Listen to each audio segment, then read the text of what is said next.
श्री गणेशाय नमः। शिव महापुराण श्रवण से देवराज को शिवलोक की प्राप्ति तथा चंचुला का पाप से भय एवं संसार से वैराग्य। महात्म्य अध्याय 2। श्री शौनक जी ने कहा, महाभाग सूत जी, आप धन्य हैं, परमार्थ तत्व के ज्ञाता हैं। आपने कृपा करके हम लोगों को यह बड़ी अद्भुत एवं दिव्य कथा सुनाई है। भूतल पर इस कथा के समान कल्याण का सर्वश्रेष्ठ साधन दूसरा कोई नहीं है। यह बात हमने आज आपकी कृपा से निश्चय पूर्वक समझ ली। सूत जी, कलयुग में इस कथा के द्वारा कौन कौन से पापी शुद्ध होते हैं, उन्हें कृपा पूर्वक बताइए और इस जगत को कृतार्थ कीजिए। श्री सूत जी बोले, मुने जो मनुष्य पापी दुराचारी खल तथा काम क्रोध आदि में निरंतर डूबे रहने वाले हैं, वह भी इस पुराण के श्रवण पठन से अवश्य ही शुद्ध हो जाते हैं। इसी विषय में जानकार मुनि इस प्राचीन इतिहास का उदाहरण दिया करते हैं, जिसके श्रवण मात्र से पापों का पूर्णतः नाश हो जाता है।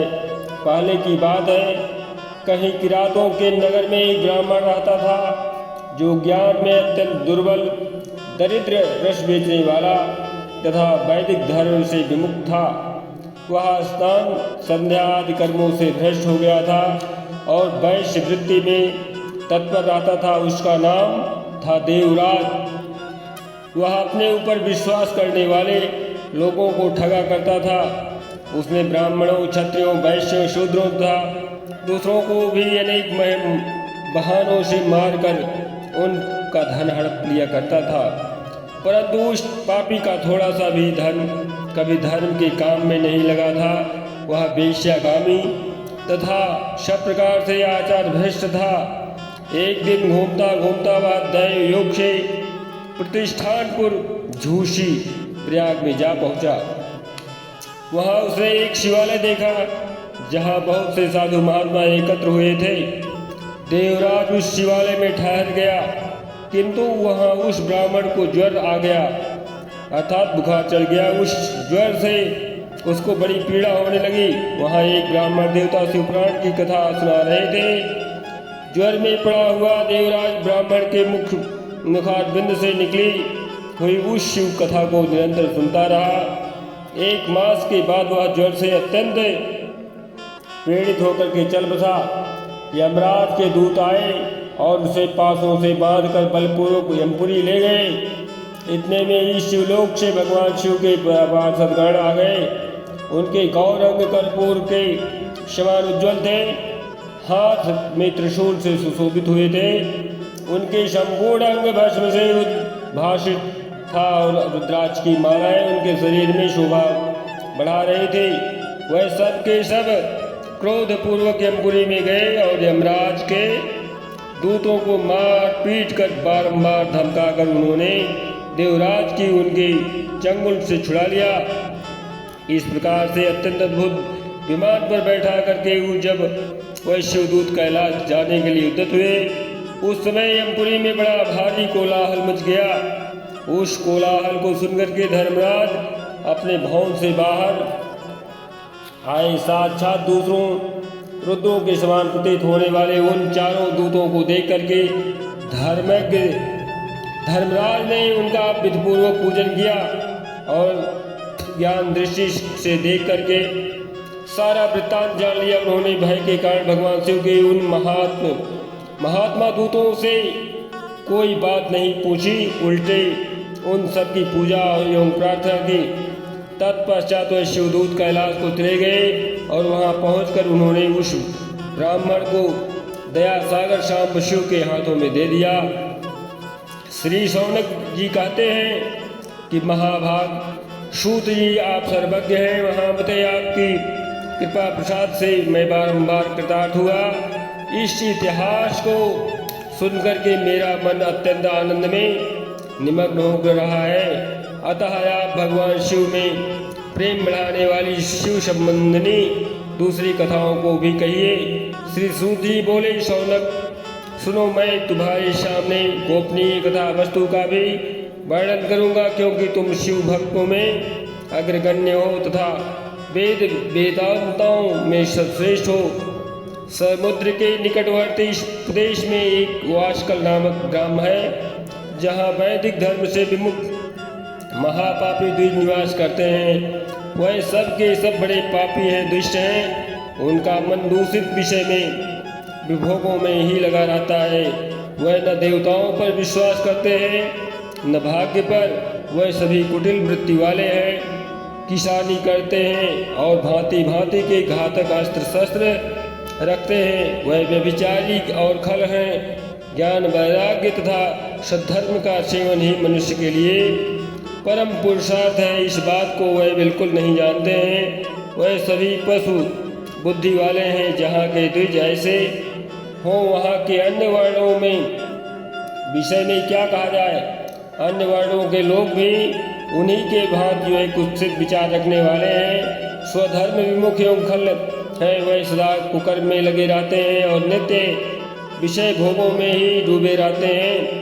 वहाँ की सब स्त्रियाँ भी जो है कुटिल स्वभाव की हैं, स्वेच्छाचारिणी है, पापासक्त है, कुत्सित विचार वाली और व्यभिचारिणी है। वह सद्व्यवहार तथा सदाचार से सर्वथा शून्य है। इस प्रकार वहाँ दुष्टों का ही निवास है। उस वाशकल नामक ग्राम में किसी समय एक बिंदुक नामधारी ब्राह्मण रहता था। वह बड़ा अधम था, दुरात्मा और महापापी था। यद्यपि उसकी स्त्री बड़ी सुंदरी थी, तो भी वह कुमार्ग पर ही चलता था। उसकी पत्नी का नाम चंचला था। वह सदा तथा उत्तम धर्म के पालन में लगी रहती थी, तो भी उसे छोड़ करके वह दुष्ट ब्राह्मण वेश्यागामी हो गया था। इस तरह कुकर्म में लगे हुए उस बिंदुक के बहुत वर्ष व्यतीत हो गए। उसकी स्त्री चंचला काम से पीड़ित होने पर भी स्वधर्मनाश के भय से क्लेश सहकर भी दीर्घकाल तक धर्म से भ्रष्ट नहीं हुई, परंतु दुराचारी पद के आचरण से प्रभावित हो आगे चलकर को वह स्त्री भी दुराचारिणी हो गई। इस तरह जो है दुराचार में डूबे हुए उन मूढ़ चित्त वाले पति पत्नी का बहुत सा समय व्यर्थ हो गया। तदंतर शूद्र जाति वैश्या का पति बना हुआ वह जो है दूषित बुद्धि वाला दुष्ट वचन वाला दुष्ट ब्राह्मण बिंदुक समय अनुसार मृत्यु को प्राप्त हो नरक में जा पड़ा। बहुत दिनों तक नरक में दुख भोग करके वह मूर्ख जो है मूढ़ पापी विंध्य पर्वत पर भयंकर पिशाच हुआ। इधर उस दुराचारी पति बिंदुक के मर जाने पर वह मूढ़ हृदया चंचला बहुत समय तक पुत्रों के साथ अपने घर में रही। एक दिन दैव योग से किसी पुण्य पर्व के आने पर जो है त्योहार के आने पर वह स्त्री भाई बंधुओं के साथ गोकर्ण क्षेत्र में गई। तीर्थयात्रियों के संगम से उसने जो है उस समय जाकर के किसी तीर्थ के जल में स्नान कर लिया। फिर वह साधारणतया मेला देखने की दृष्टि से बंधुजनों के साथ यत्र तत्र घूमने लगे। घूमते घूमते किसी देव मंदिर में गई और वहाँ उसने एक दैवज्ञ ब्राह्मण को मुख से भगवान शिव की परम पवित्र एवं मंगलकारिणी उत्तम पौराणिक कथा सुनी। कथावाचक ब्राह्मण कह रहे थे कि जो स्त्रियां पर पुरुषों के साथ व्यभिचार करती हैं वह मरने के बाद जब यमलोक को जाती हैं तब यमराज के दूत उनकी यौन में तपे हुए लोहे का पट डालते हैं। पौराणिक ब्राह्मण के मुख से यह वैराग्य बढ़ाने वाली तथा सुनकर के चंचला भय से व्याकुल हो कांपने लगी। जब कथा समाप्त हुई और उसने सुनने वाले सब लोग जो है वहाँ से बाहर चले गए, तब वह भयभीत नारी एकांत में शिव पुराण की कथा बाँचने वाले उन ब्राह्मण देवता से बोले। चंचला बोली। चंचला ने कहा, ब्राह्मण मैं अपने धर्मों को नहीं जानती थी, इसलिए मेरे द्वारा जो बहुत बड़ा अपराध हुआ है, दुराचार हुआ है। स्वामिन मेरे ऊपर अनुपम कृपा करके आप मेरा उद्धार कीजिए। आज आपके वैराग्य रस से ओतप्रोत इस प्रवचन को सुनकर के मुझे बड़ा भय लग रहा है।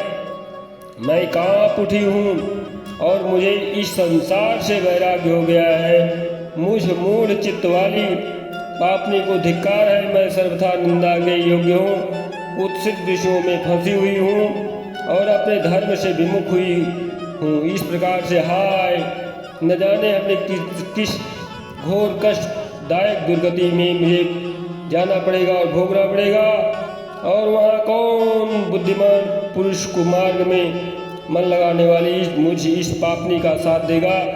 मृत्यु काल में उन भयंकर यमदूतों को मैं कैसे देखूंगी, जब मैं बलपूर्वक मेरे गले में फंदे डालकर मुझे बांधेंगे, तब मैं कैसे धैर्य धारण करूंगी।